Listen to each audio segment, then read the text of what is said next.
कहानी एक ब्राह्मण परिवार की एकलौती बेटी है। भरपूर लाड दुलार में पली नीरजा 5 भाइयों में अकेली बहन। सबकी नज़रें उस पर ही टिकी रहती। अपने दोनों भाइयों के अलावा तीनों फुफेरे भाई सबके प्यार ने नीरजा को असीम आत्मविश्वास से भर दिया था। पढ़ाई में अच्छी थी तो उच्च शिक्षा के लिए बड़े कॉलेज में दाखिला लेना पड़ा और घर शहर परिवार से दूर आना पड़ा। 2 अच्छी सहेलियां बन गई थी, पर अपने भाइयों और उनसे मिलने वाली सुरक्षा को लगातार ही याद करती। जब तक हम अपने आप में संपूर्ण होते हैं, अभाव का भाव नहीं होता।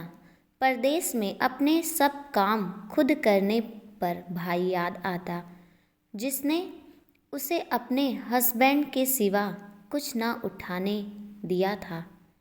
कैसे सामान उतारूंगी इस ऊहापोह में। वह कब पटना से पुणे पहुंच गई पता ही नहीं चला। तभी एक भले मनुष्य ने उनसे पूछा, अंतिम स्टेशन है, आपकी मदद करूं? ओ हाँ हाँ, आपका बहुत धन्यवाद, नीरजा खुश होकर बोल पड़ी। फिर कुछ औपचारिक बातों के साथ परिचय बढ़ा। शरद बहुत संवेदनशील स्वभाव का था। कभी कभार मिलने पर दोनों ने कभी अपनी सीमाओं का अतिक्रमण नहीं किया।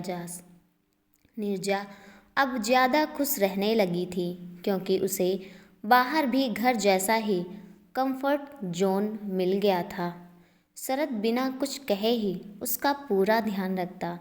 ग्रेजुएशन पूरी हो गई तो घर वालों ने विवाह के लिए जोर देना शुरू किया, पर नीरजा को समझ में नहीं आ रहा था कि वो क्या करे। उसे तो ये भी नहीं पता कि शरद उसे चाहता भी है या सिर्फ दोस्ती तक संबंध सीमित है। नीरजा को पहले अपने परिवार से और अब शरद से इतना लगाव हो गया था कि वह किसी नए रिश्ते को स्वीकार करने की मन स्थिति में नहीं थी। उसने शरद से बात की तो शरद ने बताया, अभी शादी नहीं कर सकता, पहले मुझे कुछ बनना है। और तुम ब्राह्मण हो, मैं क्रिश्चियन, तो वैसे भी हमारे रिश्ते को स्वीकृति नहीं मिलने वाली। मैं इंतज़ार करूं तो मेरा मतलब तुम जो चाहते हो करो, पर उसके बाद हम एक हो सकते हैं। हाँ नीरजा, अगर तुम इतनी कठिनाइयाँ उठाने के लिए तैयार हो तो मुझे क्या परेशानी हो सकती है। तुम्हें जीवन साथी के रूप में पाना तो मेरे लिए सौभाग्य की बात होगी, शरद का जवाब था। बस फिर क्या था, नीरजा ने शरद के आश्वासन मात्र पर अपना निर्णय सुना दिया। वह अभी नौकरी करना चाहती है और उसके लिए लड़का ना देखा जाए, क्योंकि शादी भी वह अपनी मर्जी से ही करेगी। वर्ष में 2 बार जिस घर में कलश स्थापना होती हो, आधे दिन उपवास कर माताजी भोजन का निवाला उठाती हो, वहाँ ऐसी घोषणा का क्या परिणाम होता है। पूरे घर में पिन ड्रॉप साइलेंस बना रहा और नीरजा ने घर छोड़ दिया। पूरे वर्ष किसी ने कोई खोज खबर ना ली। शरद ने अपना बिजनेस शुरू किया और नीरजा नौकरी कर रही थी। शरद के परिवार वालों ने उनका विवाह संपन्न कर दिया। नीरजा ने अपने घर वालों को भी सूचित किया, पर उनकी खुशी में कोई शामिल ना हो सका, बल्कि रंग बिरंगी बातें होती रही। अपनी मर्जी से पपेट जैसा पति ढूंढा, हमारे आशीर्वाद के बिना कितने दिन खुश रह सकेगी। माताजी के ये व्यक्त थे। खैर, दोनों अपनी दुनिया में मस्त थे।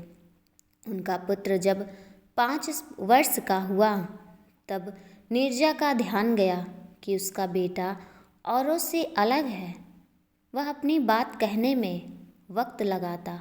उसे अगल स्कूल में दाखिला करना पड़ा और नीरजा को उस पर ज़्यादा समय देना पड़ता। बच्चा बेहद भोला था और नीरजा की आंखों का तारा। पर जाने क्यों रह रहकर कोसने वाले चेहरे याद आते। बेटा ऑटिस्टिक नहीं था पर स्पेशल नीड्स थी। उसे तकलीफ़ में देखा नीरजा का अंतर्मन रो पड़ता। इंसान की सबसे बड़ी कमजोरी उसकी संतान होती है। अपनी तकलीफ़ से ज़्यादा उसे संतान का दुखी करता है। ना चाहते हुए भी द्रवित हो जाती है। कभी कभी नीरजा का मन अवसाद से घिर जाता। उसने अपने अपनों का दिल दुखाया था। कहीं इसी बात की सज़ा तो नहीं मिली उसे। प्यार इश्क मोहब्बत जितने लुभावने लगते हैं उन पर खरे उतरना उतना ही कठिन है। और ये मलाल तो रह ही जाता है कि काश मेरी भी डोली सजती। माँ बलाएं लेती। फेरे के समय भाई लावा डालता तो शायद मेरी बगिया हरी भरी होती। नीरजा का मन उसे सवालों के कटघरे में खड़ा कर देता कि उसके अपनों ने स्वीकार नहीं किया तो वह जीवन भर उनके प्यार के लिए तरस जाएगी। नीरजा की मायके के लिए उद्विग्नता देख मन भर आया। हम बेटियां प्यार अनुराग करती बड़ी होती हैं। अपनी पसंद की ज़िंदगी जीने का हक मांग लिया तो क्या मांग लिया। हम सब ईश्वर के बच्चे हैं और उनकी योजना सदैव हमारी योजनाओं से बेहतर होती हैं।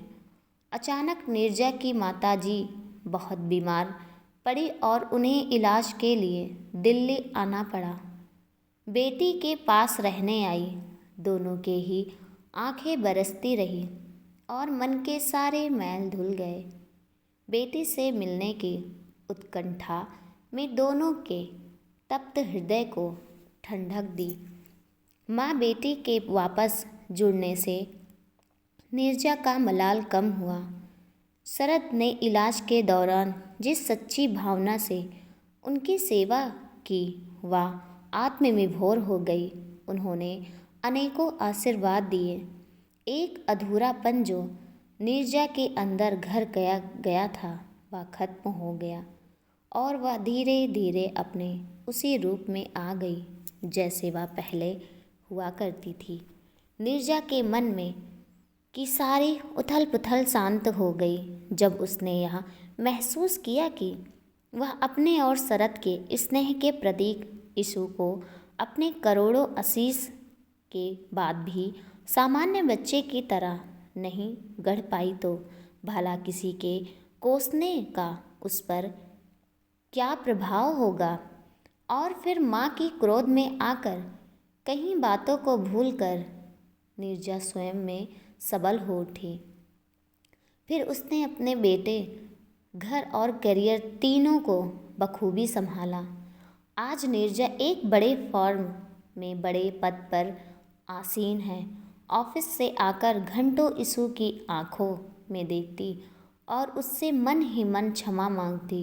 ईश्वरीय वरदान स्वरूप इस पुत्र को उसकी कितनी ज़रूरत है। ये नायाब हीरा बस उसके ही पास है। यीशु तो बस माँ का साथ पाकर ही आह्लादित रहता। उसे गले से लगाकर नीरजा की दुनिया संपूर्ण हो जाया करती। यीशु के लिए डॉक्टर ने जो थेरेपीज बताया उसे वह प्राथमिकताओं के आधार पर कराती रही। आज उसका बेटा सामान्य जीवन जी रहा है। जिस देवदूत को वह पहचान ना सकी थी अब वही उसके जीवन का उद्देश्य था और वह शरद व यीशु के साथ जीवन के हर चुनौतियों को स्वीकार करने में सक्षम रही। दोस्तों मेरी वीडियो कैसी लगी कमेंट में ज़रूर बताइएगा और वीडियो पसंद आए तो प्लीज़ वीडियो को लाइक कीजिएगा, शेयर कीजिएगा और चैनल पर नए हैं तो प्लीज़ चैनल को सब्सक्राइब कर लीजिएगा। इसी के साथ वीडियो का एंड करती हूँ। मिलती हूँ एक नई कहानी के साथ। तब तक के लिए नमस्कार दोस्तों।